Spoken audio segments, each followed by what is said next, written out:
Very good. Root text number 13.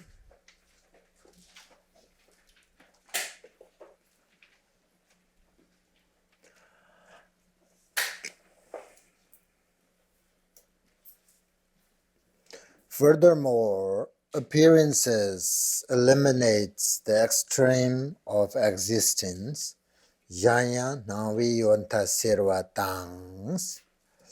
Yanya is furthermore. Nangwa appearances. Serva eliminates, and ta extremes of existence. And emptiness eliminates the extreme of non-existence. Tongbi menta serchang tongba nyedes, emptiness tongba eliminates serva extreme of non-existence, menta serchang. If you realize the way emptiness manifests as cause and effect, jodang duran charvi tsurshinas, then you are not captivated by wrong notion holding extreme views, tanzan tawi proper many souls.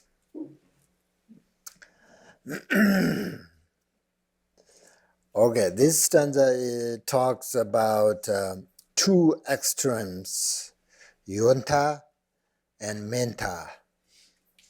Okay, so there are two dangerous extremes according to Buddhism: nihilism and eternalism.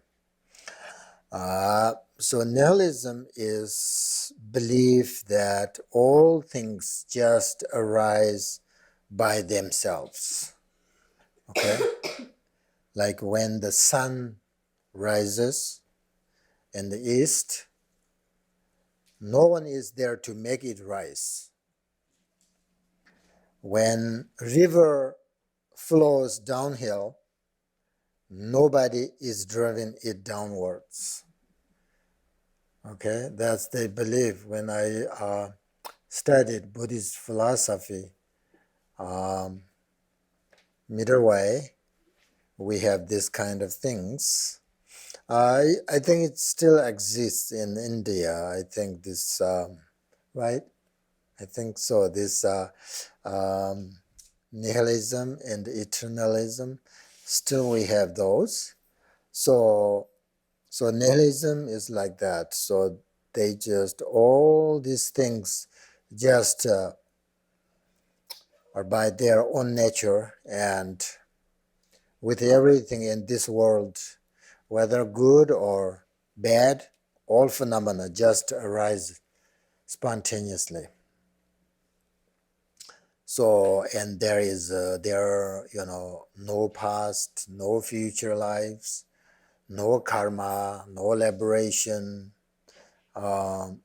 Means, at death, the body dissolves into, they say, into the four elements, and the mind disappears, then mind disappears with the body and then no longer exists. That's their view and belief. And then the other one, the eternalists, do not believe that past and future lives are caused by cause and effect. They believe that their life is created by someone outside of themselves. So therefore, happiness and suffering are caused by something outside of yourself. So, that I learned.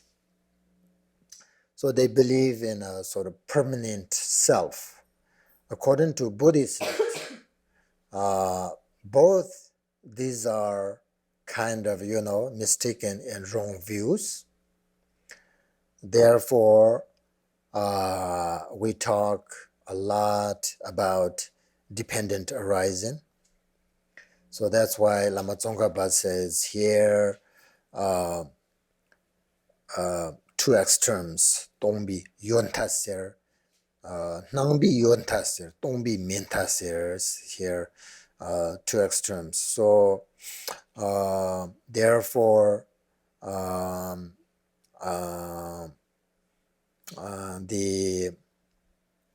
according to Buddhism, they don't believe this two extremes. Therefore, I think Buddha found that this interdependent arising, since interdependent phenomena arise out of cause and effect, right? And the essence of cause and effect is emptiness.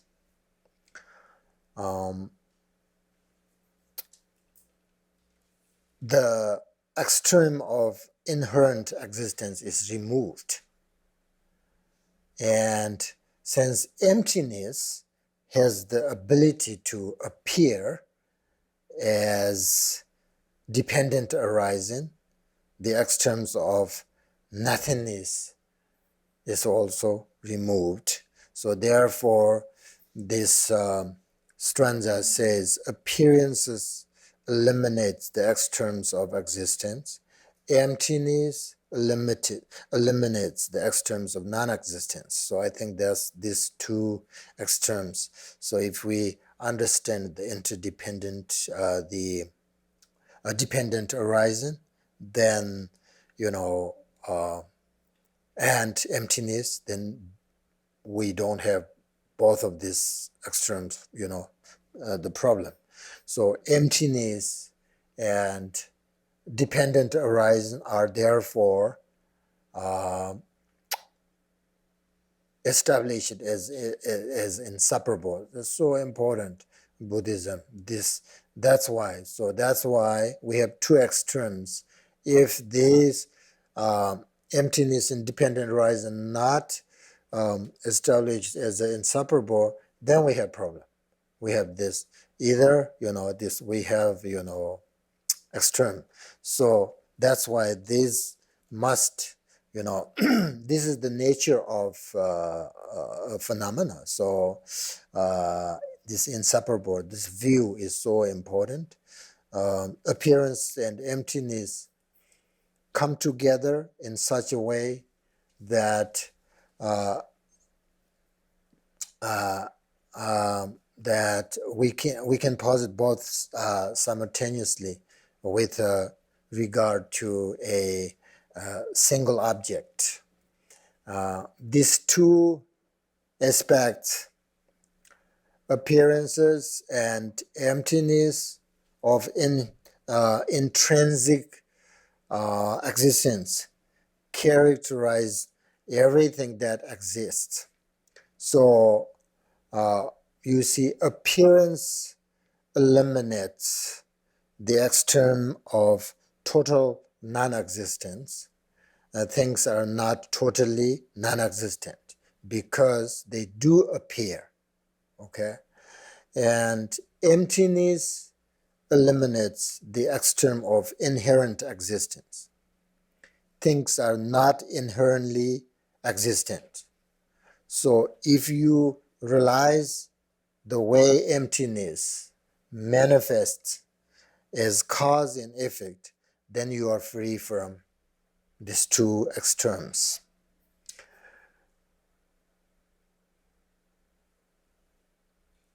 So the reason dependent arising is said to be the king of reasons is because it demolishes both extremes.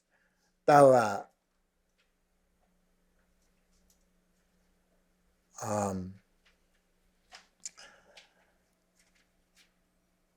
what do you call it? Timber Jarbo. That's right. That's Timber Jarbo. This is the best sort of reason. We called in middle way, they called, kin of reason. Kin of reasons. This interdependent arising.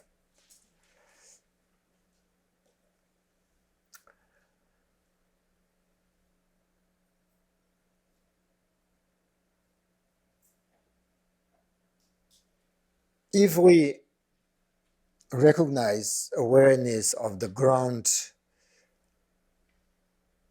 remember we talked about this morning, this one ground, this thing. This, if we recognize this sort of this ground immediately, it is the basic goodness, right? It is the Buddha nature, right? Which is the enlightened state. If we don't recognize this nature, then it is the beginning of ignorance. So Vajrayana's point of view, this is the beginning of samsara. Mahayana's point of view, that there is no beginning. Samsara is round and round. There is no beginning.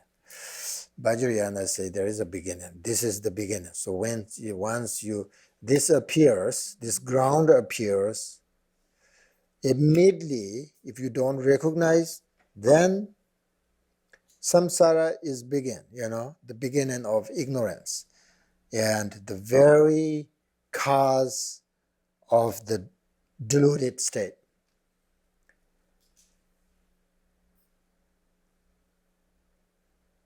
And these are kind of hard, The dullness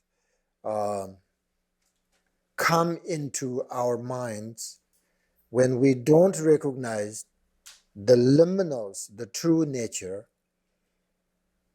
The whole of samsara manifests from that very moment of non-recognition. Vajrayana point of view, right? So, this is actually, we don't have to think about 1,000 years of samsara though, but we sort of I think each individual has different samsara and different way to start. As I said, when we go to bed, we're just going to die. We're done. In the morning, we're born, right? Very moment in the morning, we don't recognize this ground, this shunyata, then we begin samsara every day, each and every day, like that.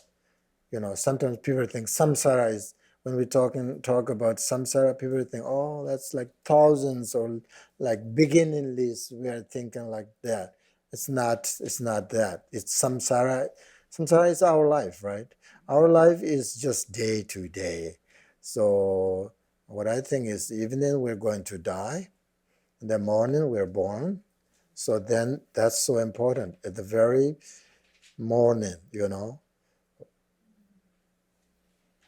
moment of you wake up, you have to recognize it, then your ignorance ends, your samsara ends. If you don't recognize that, then, oh my goodness, all day, right? Worry, stress, anger, all this then begin. So we don't have to think about samsara a long time. So we have to really think about every single day. Each individual has a different samsara, different way to start. That's, I think, very important, because you can do that every day. You can end samsara, or you can begin samsara. So from Dzogchen point of view, if we don't recognize this ground, the nature of this ground, when it arises, then it is very beginning of our samsara. So that happened when we wake up. That moment, this ground, the first, we usually don't recognize that, right? But first, when we wake up, this is there. This ground arises. It's there. And then, we don't recognize, then it's gone. I mean, it's there, but it's obscured. So it's then we begin of our samsara. So that's why there is a one nature, right? One nature for everything. One nature for everything. For example, there, like when I think about like this every day, like, there are three beings, three, like let's say three human beings. One human being liberated into the sort of fundamental great primordial purity at the very beginning when it's manifesting. And then you liberate it. And then second, this being experienced both parts, That's like us, right? Sometimes we experience samsara, sometimes we experience nirvana, so like that. And then third person only deluded and took the path of ignorance and then experienced samsaric pleasure, whatever suffering. That's third person, never liberated. Third person, always deluded, We are both, sometimes good, sometimes not. Samantabhadra is the first person, Recognize, liberated, never experienced samsara, this path. So when we talk about this kind of two realizations, dependent arising and emptiness,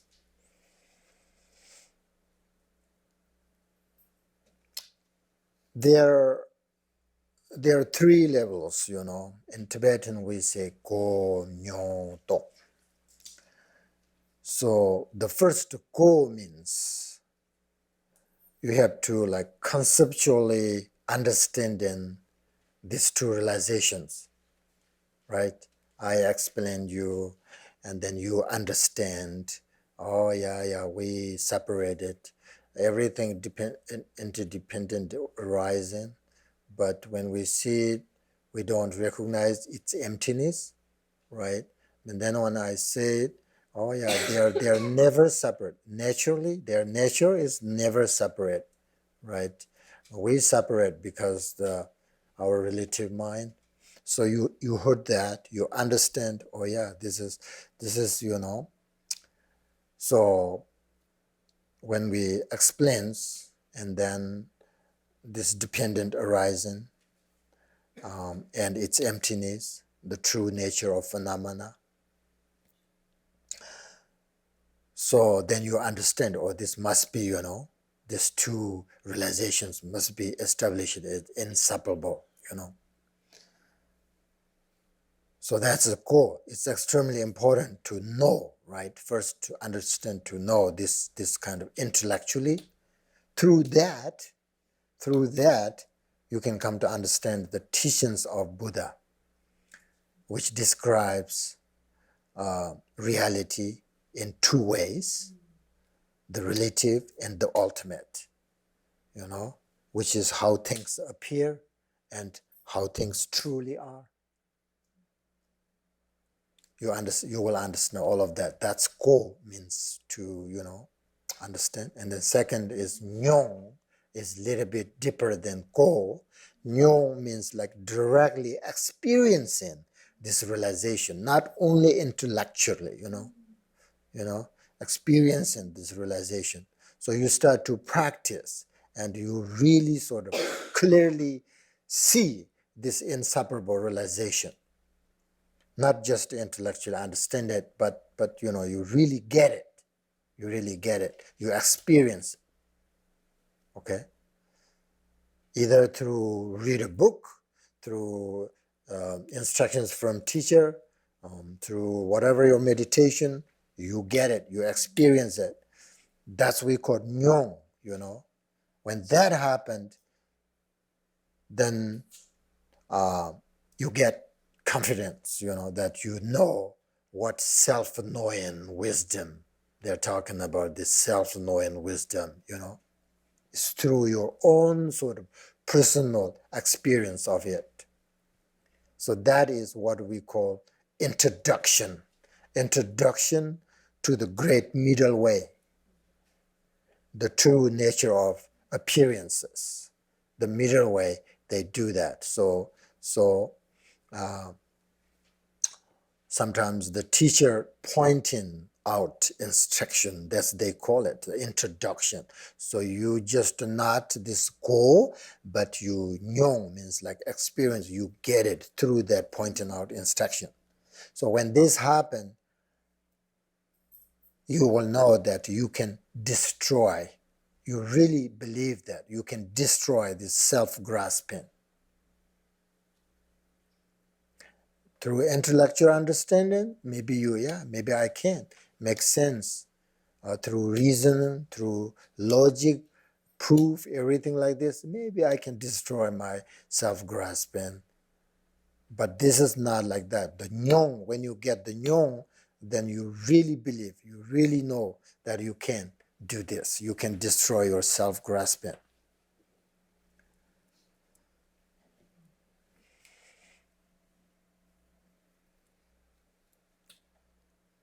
So this is the nyong, means like experience, right? Experience. However, the experience is unstable, right? It's like a dream, sometimes you have a nice dream, then never happen, and then sometimes happen, like it's very temporary, it will come and then will go. That's why we need the third. In Tibetan we get tok, which means completely realizing this true nature.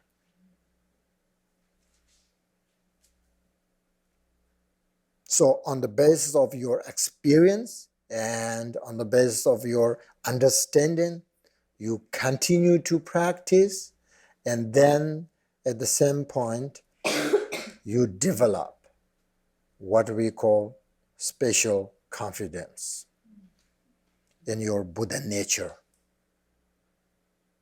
the true nature of appearances, this basic goodness. So this realization will be very stable. It's not like, through your practice, right? I mean, sometimes go away, but through your practice, if you practice more and more, it will stable, more and more very calm and stable. You are then more clear, more and more clear, more and more like that. Then you will experience all these good things, right? Then you will experience a lot of compassion, experience like wisdom. Sometimes you can read someone's mind. All of that, well, it's not happen right away, but if you really practice, and then eventually this, because your self-arise in wisdom more and more clear, because right now it's tint, right? So you wash a little bit, but not completely, and then you wash again, like that. You practice. That's why practice is so important. No practice, nothing happen, nothing change. So you practice more, little bit, practice more, little bit clear, more clear, like that. That's why we measure these paths in Bimi, 10 Bimis, all of like that, right? So this realization is not through your sort of conception, but through your experience. So experience and conception is very different. So then this realization, then there is no grasping in this at all. Once you have this realization, you just stay there. Whether there, different thoughts arise or not, still you able to remain and stay with this. Whatever happens, you can stay there. You can stay there like that. But the main thing is, this is not difficult to understand. This is not difficult to meditate. This is not difficult at all. What is difficult? Your diligence. Because this needs diligence. Because you need to practice. Long time. Because we have to purify our habits, this strong habit. So if you have enough diligence, Milarepa, why Milarepa did this? Because he's so diligent person. Either like whatever he did, like worldly work or spiritually, whatever he did, it's just he is never stop. He's going to finish it. It's not only spiritual his thing. When he worked, like with his parents, his family, he's so diligent person. So then whatever, then you succeed, if you, that's my teacher always say, yeah, when we receive Dzogchen teaching from him, I'm sure you understand this. Of course, this is your mind. We're talking about nature, your nature mind. You understand this, you get it, but I'm sure you are lazy. You will not get there. He always say that, because I know you're lazy. He said that, So otherwise, it's not difficult. Go is not difficult. Go, right? The hearing, these things. Go is not difficult. Nyong experience not difficult. Tok realization is not difficult. But diligent. That's why it's very important. But I don't know how much we can. I myself is like 30 my whole life practice Buddhism. Still, like this. It means like not enough diligence. So so that's the problem. So it's my root teachers exactly. We just so lazy. So therefore, otherwise it's beautiful when you hear.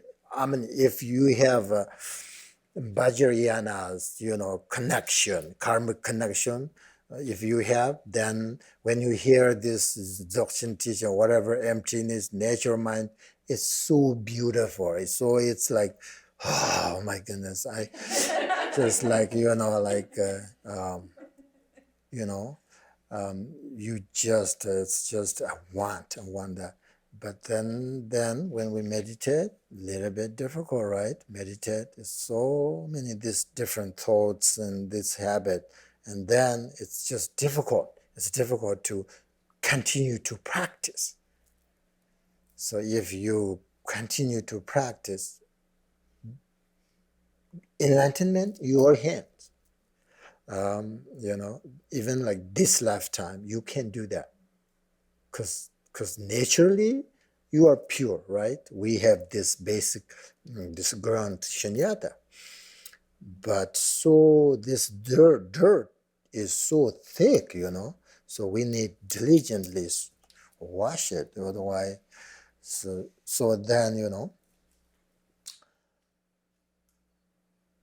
so now this is very important. Today we talking about these two extremes. If you don't have this view, this realization, then the danger is these two extremes. Brahmasambhava's his tantric teachings always talk about these two extremes because it's very dangerous, very dangerous. But that's why Ko is so important. First, you have to understand the view, this two inseparable realization, this view. This view, if you have this view, you have no extreme, no problem. So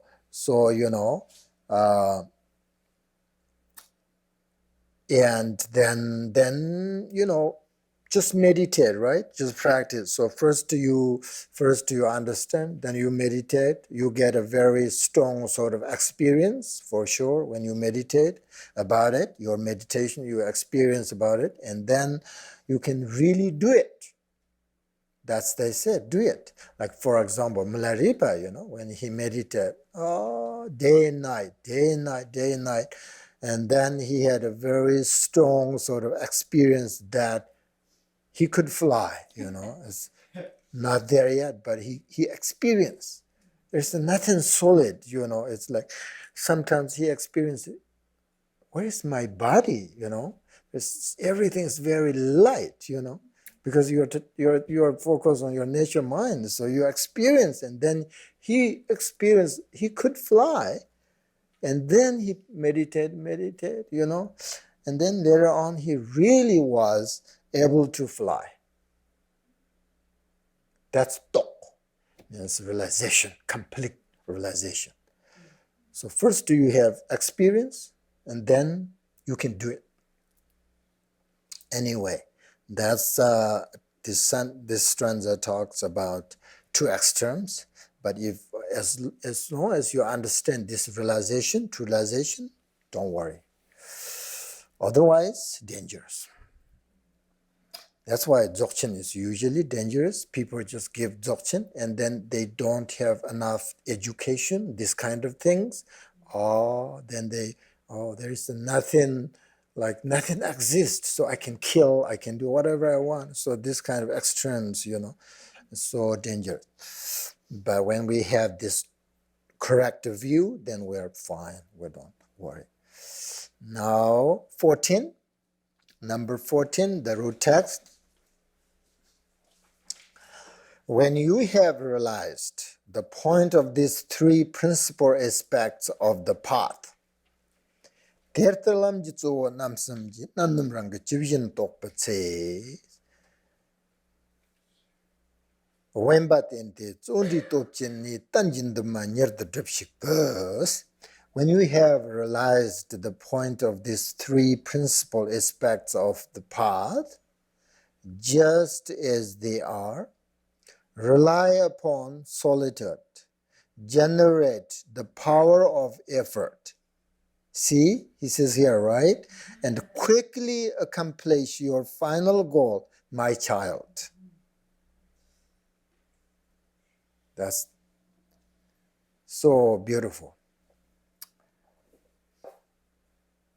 So, once you have this, now you understand renunciation, understand bodhicitta, understand emptiness, then what do you need? You need rely upon solitude, generate the power of effort, right? Just effort. He never say, oh, now you have these three principles, you're good. Okay, you're good. Now you salurate, you understand everything, you're done. He never said that. Then generate the power of effort. You have to remember this. And quickly accomplish, otherwise we don't know how much time we have. So quickly accomplish your final goal. What is your final goal? Liberation, enlightenment, final goal. Final goal is that. Otherwise we have lots of goals, right? Bodhicitta goal, renunciation goal, understand emptiness goal. But the final goal is like when you go to Lhasa, in Tibetans, I just said, right? You have lots of goals. I have to make money, I have to buy food in order to get Lhasa. But your final goal is, they go to Lhasa, Have you been to Lhasa? There is a very important statue, Buddha Shakyamuni, because Buddha Shakyamuni himself blessed this statue. Who knows, right? The people say that, people believe it. So that's why people want to see him. That's the final goal. That's the final goal. Not your money, not your food. These are part of your goal, but this is not final goal. So the final goal is enlightenment. So now you have money, which is renunciation, and now you have food, which is bodhicitta. Okay? Now you have ticket, which is emptiness. So it depends you. Now you have everything. So generate the power of effort. That is the thing, But I don't know. It's hard. From my own experience, this is the biggest problem. Otherwise, I know, I realize, I know I receive, I have everything, but still this power of effort is difficult. So then, my child, so this stanza is about advice on pursuing the practice. Unless you reduce your physical business, cultivate contentment, and limit your desire, you cannot practice effectively. So Tsongkhapa concludes with kind of, encouragement to practice, right? And to advise this, my child, Tanjin Dunma means like, it's so beautiful in Tibet. It's English is terrible, right? So quickly accomplish your final goal. Yep, I wish you speak Tibetan. Tanjin Dhamma near the Dupshik birds. It's so beautiful. So Tsongkhapa, we have to, he encouraged, us to practice and to avoid discouragement. He tells us to strengthen our enthusiastic effort. Enthusiastic effort means taking delight in virtue.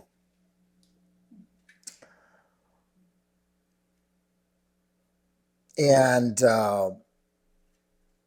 when we undertake studies, we are often in a hurry to get sort of extensive knowledge and recognition.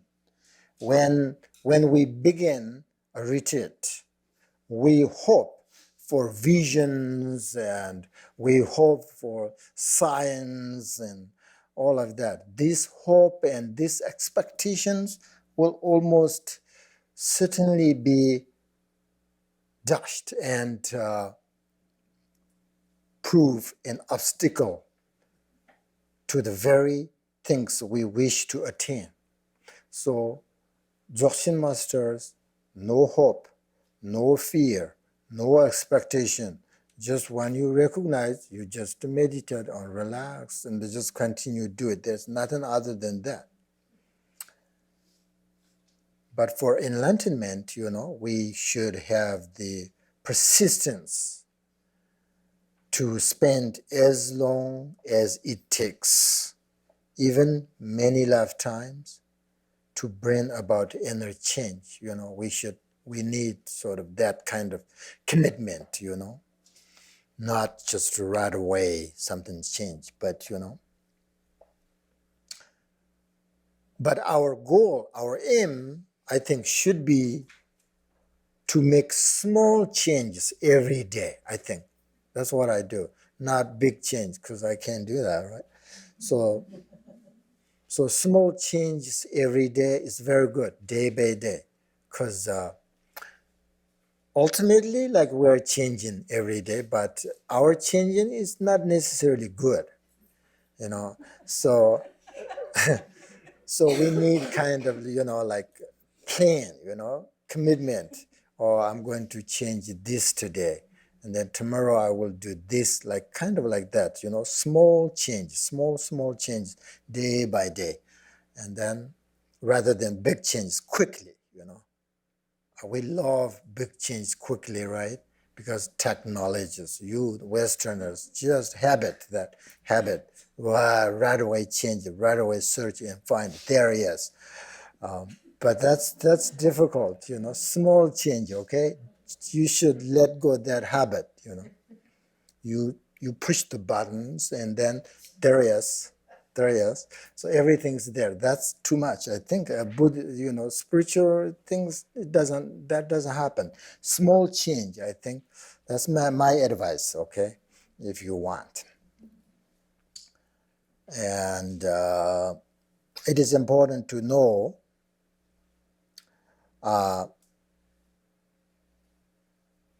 you and yourself, how much you have sort of like you are capable of doing in good things, good meditate, that's first you have to sort of investigate yourself, what things I can change day by day, what things I need to change day by day, right? So that's, I think, not focus on others. I mean, first change yourself. I think If you don't change yourself, nobody listen to you, I think. Nobody listen to you. That would be like hypocrisy, If I eat meat myself, I used to eat meat and then, I can't do that. So I eat meat and then I say, don't eat meat. That doesn't make any sense, right? First, you change yourself and then you can say other. So I think we should do that. So in order to do that, we have to understand ourselves, who we are. Who are we? Otherwise, we never change. We never change. Something we have good things. If you find that you have something good, you should say, I will develop this more. If you find something not good, then you should, I will change this slowly. I'm going to change this slowly. So, what else? Now I'm kind of ran out my speech. It's good time. It's almost done, right? It's good time.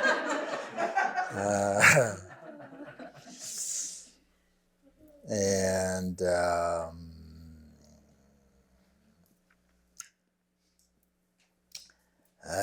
what else?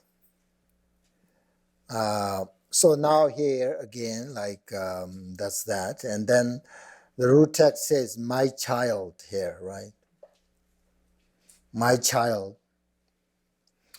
I want to tell you this. My child, it has two meanings though, I think. One refers to one of the Lama Tsongkhapa's closest disciples, Larung Drakpa. Actually, this text, he requested in Lama Tsongkhapa and then he wrote it. So my child, this case, means like his disciple, Larung Drakpa, who requested this teaching. So Lama Tsongkhapa directed this specific teaching to this student, which is really, really good. Larung Drakpa, we appreciate, right? We have this teaching, so because of him. So, and of course, who was Larung Drakpa was very lucky person. He was disciple of Lama Tsongkhapa.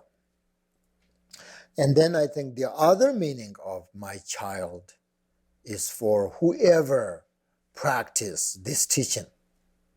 That person will be Lama Tsongkhapa's heart child. Not physical child, but his heart child. That's the bodhisattvas, they say, right? Bodhisattvas, child of Buddhas. So whoever practice these teachings, that's Lama Tsongkhapa says, my child. So without these three principal aspects, we cannot liberate ourselves, and not only ourselves, all sentient beings, right? We cannot bring them to enlightenment. So, and we cannot work perfectly for all sentient beings. And with these three principles, we can remove the self-grasping, this obscuration, and we can remove disturbing thoughts and attain liberation from samsara. So, many people spend their whole life practicing shamatha, just doing sort of breathing meditation, even though, what they're doing is a correct practice, and it's a small part of the path of liberation, path to liberation. But by doing just this, they will not achieve very much, I think. because it might help them to control strong sort of anger, these emotions or desire while they're meditating, and it can protect their mind in that way. But that's not enough to overcome our afflictions completely. So in order to remove these things, our afflictions forever, we really need to practice on these three principles.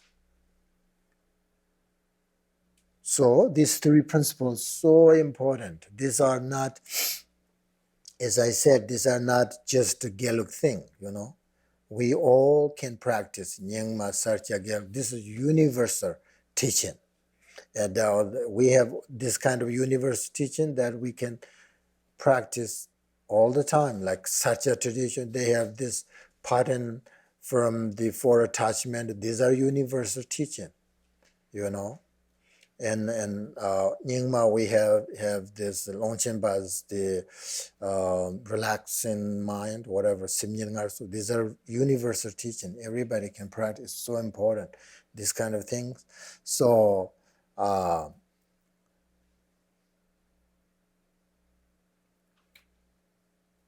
if the teaching we practice doesn't contain instructions on these three principles, then we will never be preparing our mind to realize the true nature, okay? And we will never do anything to destroy the root of samsara. So means like our mind will remain under the control of this ignorance.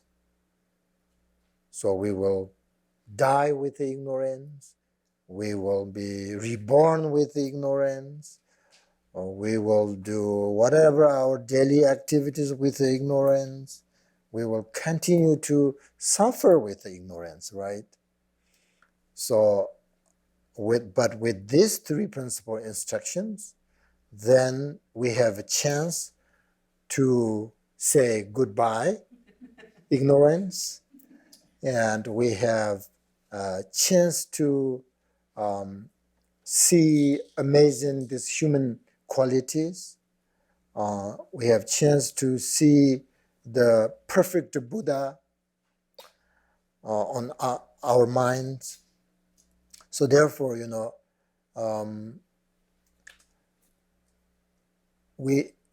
we are so lucky. I think we are very fortunate. We have this basic human qualities, goodness, Buddha nature, and then we have also not only that, but we have instructions. We have great,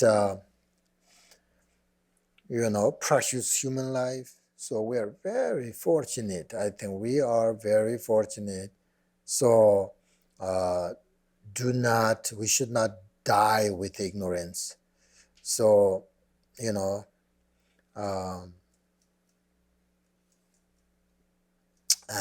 so from my own experience, I know that these meditations can have a profound effect and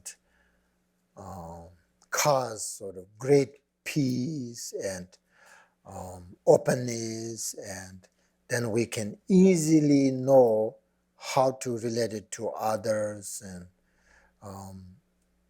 so because of bodhicitta, because of renunciation, because of the realization of emptiness. So if you want to practice every day,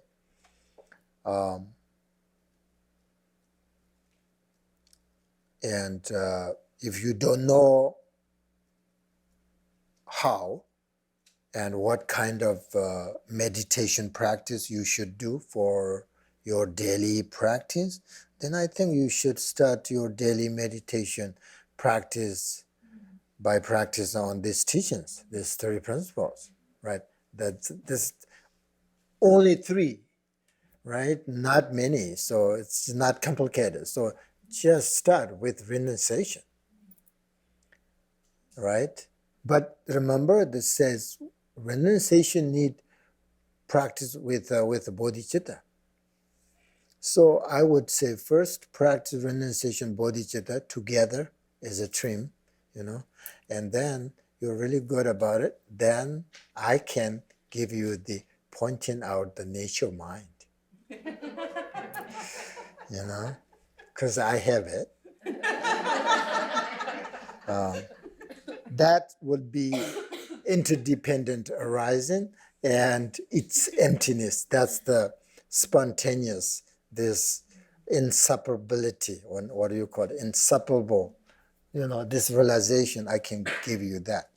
But the foundation is very important, which is renunciation and bodhicitta.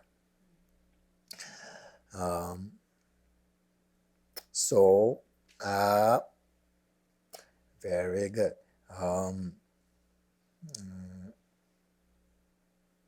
So of course, these are the great foundation of your practice, and also these are the main practice for your enlightenment, right? So that's this concludes the short teaching on the three principal aspects of the path. So it is very important teaching. And then the conclusion, the root text, this was taught to Tsakho Ombo Ngarang Drakpa, that's his son, by the learned and fully ordained monk, what do you say, this glorious Lobzang Drakpa, Shibanda Namanda Tupi Gelon Lobzang Drakpa Parjo, Tsakho Ombo Ngarang Drakpa La Damba Ho. Okay, now done. Do you want to meditate for a few minutes?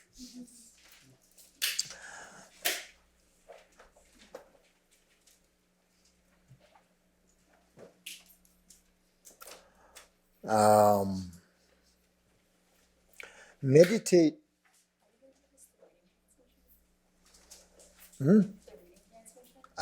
I said the first day I say Tibetan, I say the English together. So you have the written transmission, right? You have written transmission. It's three principles, the aspects of the path, which is I am the only. No, there is one teacher, one person between Tsongkhapa and me. Do you understand? I'm the third person. Okay? I think she just wants to hear you say it in Tibetan fully one time. Sure, we can say that. Then there's no meditation time though. Maybe later I will do that. So remember, you have to remember this. This is Lama Tsongkhapa, my root teacher Khenchen Jigmé Phuntsok, had a vision of Lama Tsongkhapa, and Tsongkhapa told him and taught him this teaching. So Khenchen Jigmé Phuntsok taught me, I mean not only me, of course, right? Me, the self-grasp. Right? Thousands of monks, thousands of people we received from Khenchen Jigmé Phuntsok. Khenchen Jigmé Phuntsok received this from Lama Tsongkhapa himself directly. So I'm the third person. You are very lucky. Okay. Meditate for a few minutes, okay? Now when a thought arises, when you meditate, your thought arises, that is the beginning of your destruction. Beginning of samsara, beginning of destruction. So that means you have to recognize when your thoughts arise, simply recognize. No worry. Simply recognize, and then this arising of thoughts, and then the thought itself become very good, become next object of your meditation, your method. So good. If you follow your thoughts, then distraction, and you lose your meditation. But if you recognize, your thoughts will be next object of your meditation. So you can take this as your path. Your thoughts you can take as your refuge. is your mindfulness, is your whatever you say, it really helps you. When you recognize your thoughts, that helps you. Actually, people say, I have so many negative thoughts. They're not negative, I think it helps you to maintain your meditation. Once you recognize, if you don't recognize, of course, they're so bad. But if you recognize they're not necessarily bad, they help you. Oh, I'm here, focus on me. This is your object, So in that way, you can practice. That's what we call skillful means, right? Technique, that's called rest in the mind on emptiness. So usually, of course, when we don't recognize, the teachers say, mind is normally full of thoughts. But when we have understood this emptiness, this clarity of mind, this view, then everything becomes like, what do you call it? Splendor, like peaceful, So, so now you see, now you have the teachings on emptiness. So what is emptiness? You understand now. So put it into your practice. So,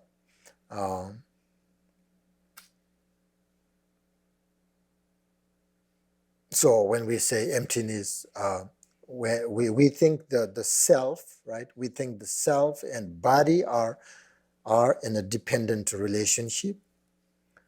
Then we ask ourselves, does the self exist? This self exist? Yes, but not as we perceive it, right? Why does it appear to exist but cannot be found when we search for it, right? And we say your self exists, you should say yes, but not like, as we perceive it, right? But then when we meditate on emptiness, we search it, we can't find it because it is not outside of the body, it is not inside of the body. Self is not bone, not blood, not skin, not inside of body, not outside of body. Then what? In between these two? No. So, because it's not true.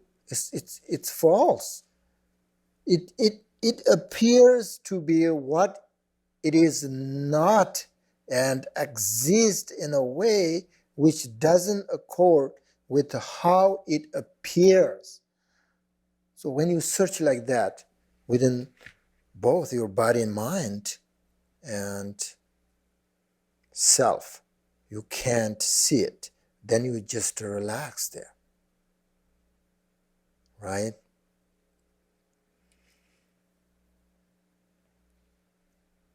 By doing like that, then you are able to develop certain understanding of selflessness.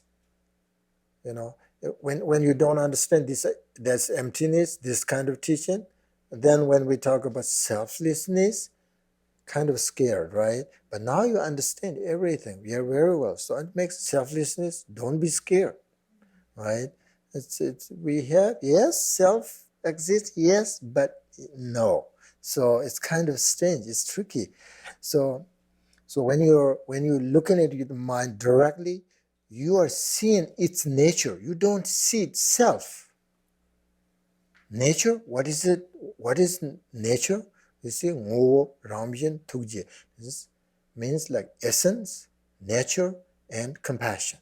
You will see that, which you can call emptiness, or you can call selflessness, you can call self-arising wisdom, same. So just simply keep practice on that, okay? There's nothing else that you need to be done. So it's best to look at it and then rest on it. That's it. Look at it, rest on it for a few minutes, please.